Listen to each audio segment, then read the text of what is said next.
Ежегодно с 2007 года в Казахстане проводится республиканская акция «Одна страна, одна книга» по инициативе Национальной академической библиотеки Республики Казахстан и Библиотечной ассоциации Республики Казахстан при поддержке Министерства культуры и информации. Цель акции – популяризация казахской литературы, повышение интереса общества к чтению, развитие исследовательского интереса к изучению литературного наследия Казахстана.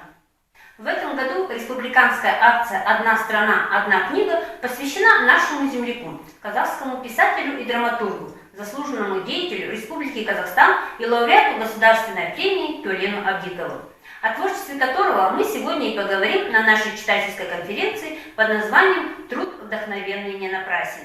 Классик», который продолжил путь Мухтара Ауэзова. Его книги стоят в одном ряду с лучшими произведениями мировой классической литературы. Творчество автора служит идеалом человечности, честности и чистоты. Писатель – прекрасный рассказчик и знаток истории. Төлен Абдиков родился в 1942 году в Кустанайской области, заслуженный деятель Республики Казахстан, лауреат Государственной премии, автор нескольких сборников повестей и рассказов, таких как «Горизонт», «Осенние листья», «Истина», «Невысказанная истина» и многих других. Его произведения переводились на русский, украинский, узбекский, киргизский языки. За повесть «Разума пылающая война» получил премию Пен-клуба и стал лауреатом премии имени Франца Кафки. В 2013 году указом президента страны был награжден высшей государственной наградой – орденом Парасат за выдающиеся литературные заслуги. Первый рассказ Төлена Абдикова «Райхан» был опубликован в сборнике рассказов молодых писателей Казахстана, когда он учился на 4-м курсе Казахского государственного университета. Его пригласил составитель сборника, известный критик Зейнулла Серикалиев, и сказал, что его произведения включены в сборник рассказов молодых писателей, и теперь у него нет морального права не писать дальше. Молодой писатель был сильно удивлен, так как никакого рассказа он не отправлял. Оказывается, сам Абиш Кекельбаев, прочитавший рассказ в газете «Лениншол Жас», предложил его для издания в сборнике. В те годы Төлен Абдиков увлекался и стихами, и стоял на распутье, не зная, какую стезю выбрать – поэзию или же прозу. Как раз перед этим он отнес несколько своих поэтических стихов поэту Музафару Алимбаеву в Союз писателей. Тот обещал предложить их в газету «Казак Адибияты», но поскольку проза в сборнике вышла раньше, чем стихи в газете, Төлен вступил на писательский путь. Так он стал писателем, а не поэтом. Многие рассказы, написанные им в молодости, в основном повествования о первой любви. Казалось, что совсем нетрудно писать о своих мыслях и чувствах, радостях и разочарованиях и вере. Но невозможно всю жизнь писать только о себе, нужно писать и о других. Для того, чтобы раскрыть чужую душу, нужно упражняться, искать, готовиться. В целом, душа человека – это неизведанный мир. Слово предоставляется участникам конференции. Бүгінгі қазақ әдебиетіндегі ерекше есімдердің бірі Төлен Әбдік. Мен жазушының оқып шыққан кітаптың бірі 2002 жылы жазылған «Парасат майданы» әңгімесі. «Парасат майданы» жазушының азаматқа бағытталған жан айқайы, өмірдегі тылсым сырына үңілген жанның өзгелерге айтар өсиеті. Төлен Әбдіковтың аталған философиялық шығармасында қоғамның болашағы үшін қам жегенін, оған жаны ашып, жол сілтемек болғанын байқаймыз. Жақсылық пен жамандықты, жауыздық пен мейірімділікті қатар қойып, кімнің жеңіске жететінін баяндайды. Оқиға кез келген адамның басында болуы мүмкін болғандықтан, автор бас кейіпкердің атын атап түсін түстемеген деген ой келеді. Кейіпкердің ауруханада жатып, адамдардың ізгі қасиеттері туралы көп ойланады. Жаратылысымызға тән, пәк, ең таза сезімдер туралы ойын күнделік бетіне түсіре бастайды.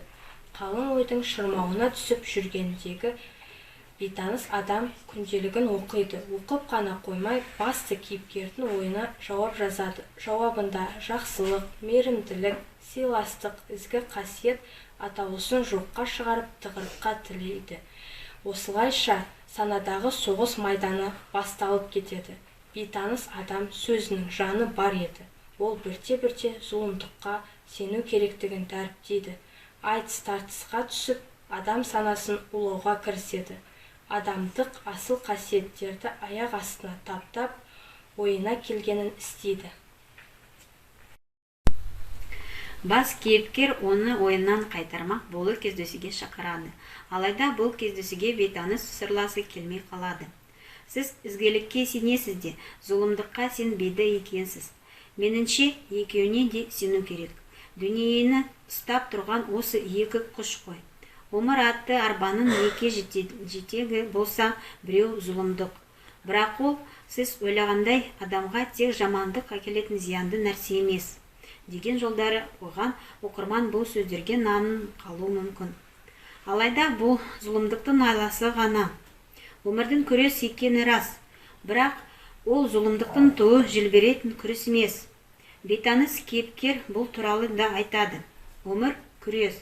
Адамдар алдымен қара күшпен күресетін болды, дейді. Алғашында еліміздің кеше мен бүгін санасын сан жаққа жүгіртіп, рухани күреу заманының басталғанын баян етеді. Рас, біздер әділдікті іздеуден, сүрінгеннен сүйеу болудан, қатыгездікке мейірімділікпен жауап беруден шаршадық. Шындық пен өтірік парқын ажырата қойдық. Әрине, топырақты көпке шашуға құқымыз жоқ. Десе де шығарма ойлануға мәжбүрлейді.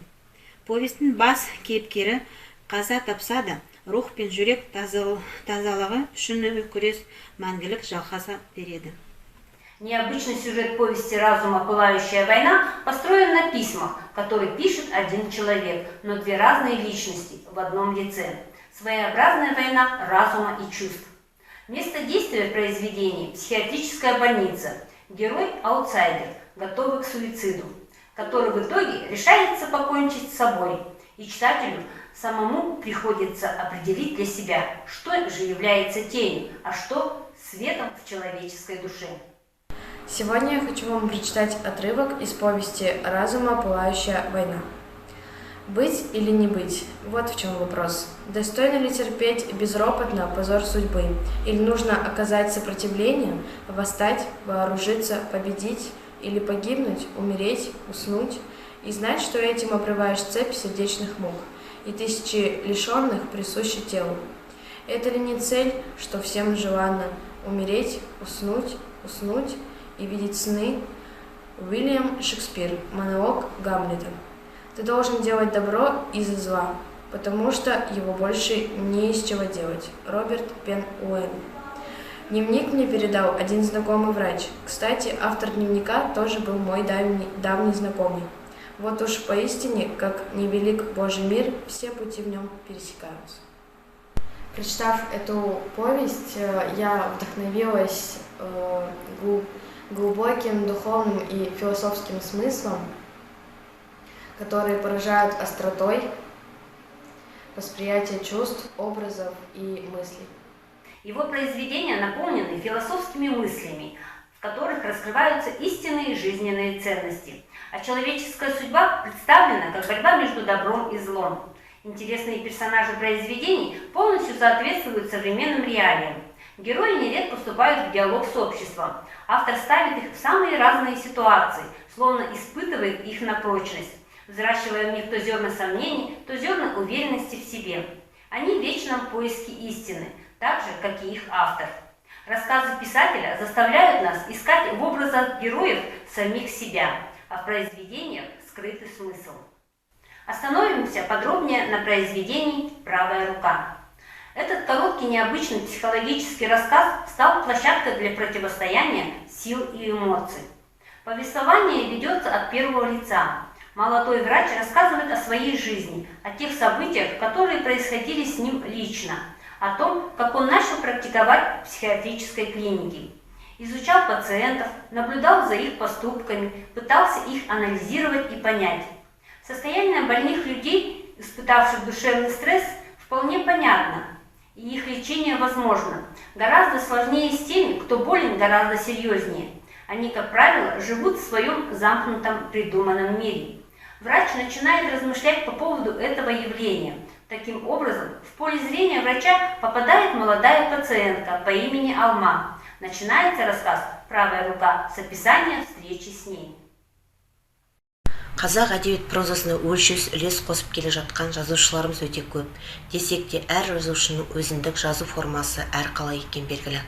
Қаламынан қыруар шығармаларды дүниеге әкелгендердің ішінде қазақ халқының бір туар перзенті Төлен Әбдікұлының да шығармашылығы өзіндік бағасын алғанын баршамыз білеміз. Биылғы жылы жазушы ағамыздың шығармалары «Бір ел бір кітап» акциясына ұсынылған. Жазушы шығармаларының дені адам мінезінің құпия сырларына үңілуде жатыр.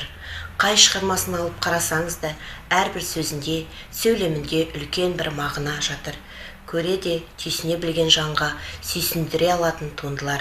Оң қол Төлен Әбдіктің 25 жасында жазған алғашқы әңгімелерінің бірі. Әңгіме психиатриялық ауруханаға түскен 17 жастағы Алма туралы. Сұлу бойжеткеннің сырқаты, жан түгершілікте қорқынышты. Қыз қалың ұйқы құшағына кеткен шақта оң қолы өзін қылқындырып, өлтіруге әрекет жасайды.